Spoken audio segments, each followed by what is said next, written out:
Latest programme కోసం bell icon ని click చేయండి. దేవుడి దీవెనని పొందండి. పరిశుద్ధాత్మ తండ్రి దేవునికే మహిమ కలుగును గాక. ఆమేన్. ప్రియమైన దేవుని బిడ్డలారా, ప్రభు క్రీస్తు యొక్క మిత్రులారా, ఈరోజు బుధవారం మే నెల 27వ తారీఖు. యేసయ్య ఈరోజు మనందరితో మాట్లాడుతున్నారు. పునీత మార్కు గారు రాసిన శుభవార్త నుండి 10వ అధ్యాయము వచనములు 32 నుండి 45 వరకు. మరణమును గురించిన ప్రస్తావన.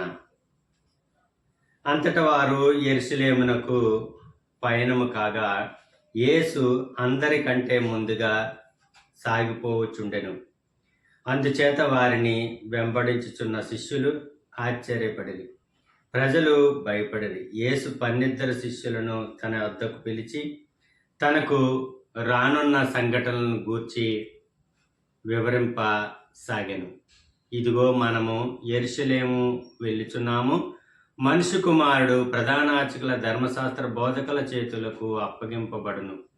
వారు ఆయనకు మరణదండన విధించి అన్యుల చేతులకు అప్పగింతురు.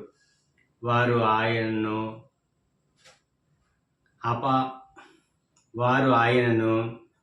అవమానింతురు, ఆయనపై ఉమ్ము వేయుదురు, కొరడాలతో మోది చంపుదురు. కానీ 3 దినముల పిదప ఆయన పునరుత్థానుడు అగును. అధికార వ్యామోహము. అంతటా జబదయి పుత్రులకు యోహాను, యాకోబులు యేసును సమీపించి, గురుదేవా, మాదొక మనవి అనుగ్రహింపుడు అని వేడుకొనిరి. అందుకైన, నేను మీకేమి చేయగోరుచున్నారు అని వారిని అడిగెను. వారు, మీరు మీ రాజ్యములో మహిమాన్విత సింహాసనంపై ఆసీనులు అయినప్పుడు మమ్ము మీ కుడి ఎడమల కూర్చుండ అనుగ్రహింపుడు అని ప్రార్థించిరి. అందులకు యేసు, మీరు కోరినదేమియో మీరు ఎరుగరు. నేను పానము చేయు పాత్ర నుండి మీరు పానం చేయగలరా? నేను పొందబోవు బాప్తిసమునందు మీరు బాప్తిజం పొందగలరా అనెను. అవును అని వారు పలికిరి. యేసు వారితో, నేను పానము చేయు పాత్ర నుండి మీరు పానం చేసెదరు, నేను పొందబో బాప్తిజమును మీరు పొందెదరు.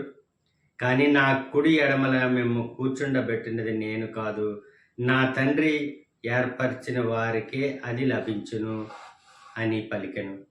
తక్కిన 10 శిష్యులు దీనిని వినినప్పుడు యోహాను, యాకోబులపై కోపపడిరి.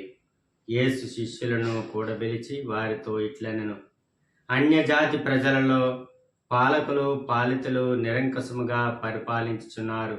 పెద్దలు వారిపై పెత్తనం చలాయించుచున్నారు. మీకు ఇది తగదు.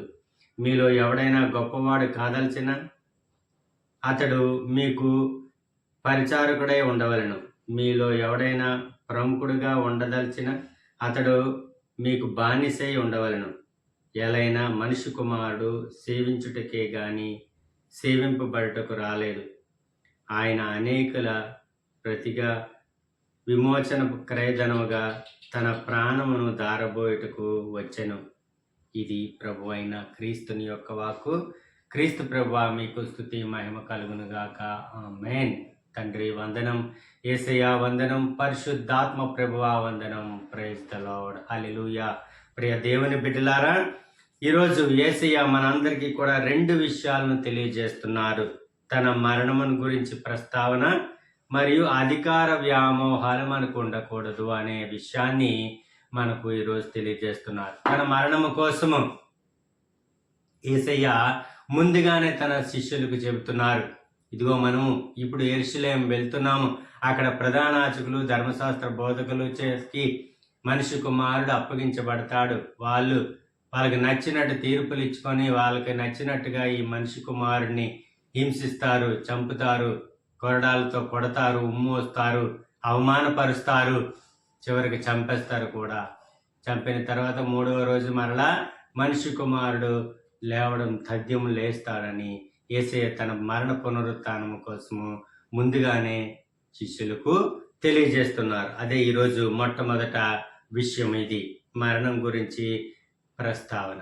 ఇంకా రెండవదిగా అధికార వ్యామోహము. అంతటా జబదయ్య పుత్రులకు యోహాను యాకోబులు యేసయ్య దగ్గరికి వచ్చి, గురువా, మరి మీరు పరలోక రాజ్యములో మీరు మీ రాజ్యములో ప్రవేశించినప్పుడు మా ఇద్దరిని కూడా మీ కుడి ఎడమలు కూర్చోబెట్టుకోండి అని యేసయ్యను ఈ ఇద్దరు శిష్యులు అడుగుతున్నారు. అప్పుడు వెంటనే యేసయ్య అంటున్నారు, నా కుడి ఎడమల కూర్చుండబెట్టినది నేను కాదు, అది నా తండ్రి చేతిలో ఉంది. నా తండ్రి ఎవరికి అవకాశం ఇస్తే వాళ్ళే కూర్చుంటారు తప్పించి అది నా చేతిలో లేదని చెబుతూ ఆయన అంటున్నారు ఈ మాటలను. ఇదిగో, మీరు నేను పానము చేయ పాత్రను మీరు పానం చేయగలరా? లేకపోతే నేను బాప్తిజం పొందినట్టు మీరు పొందగలరా? అప్పుడు వేసి వెంటనే వాళ్ళతో చెప్తున్నారు ఈ మాట కూడా, నేను పానం చేసే పాత్రను మీరు పానం చేస్తారు, కానీ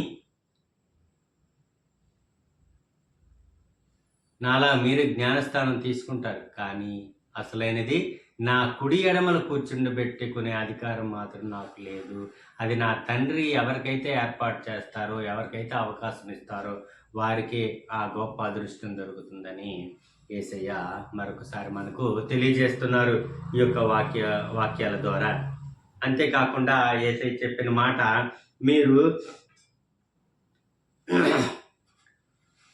ఏ శిష్యులను కూడబిలిచి వారితో ఇట్లను, అన్ని జాతి ప్రజలలో పాలకులు పాలితులు నిరంకసంగా పరిపాలిస్తున్నారు, కాబట్టి మీకు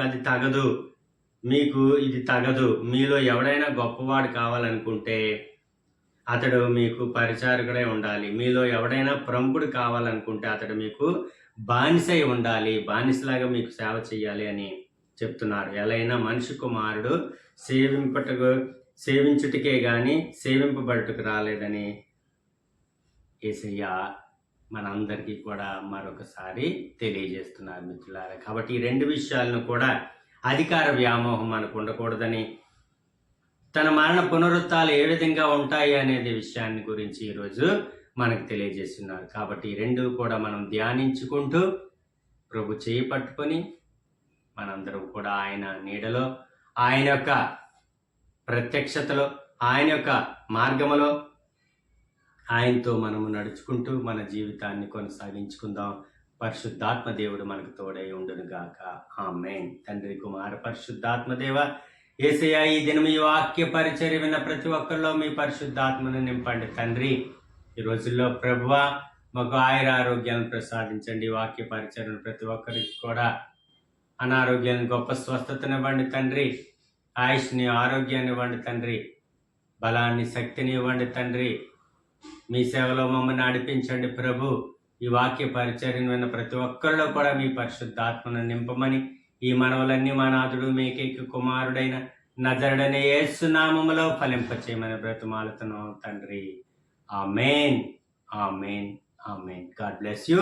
దేవుడు మేము దీవించును గాక. ఆమేన్.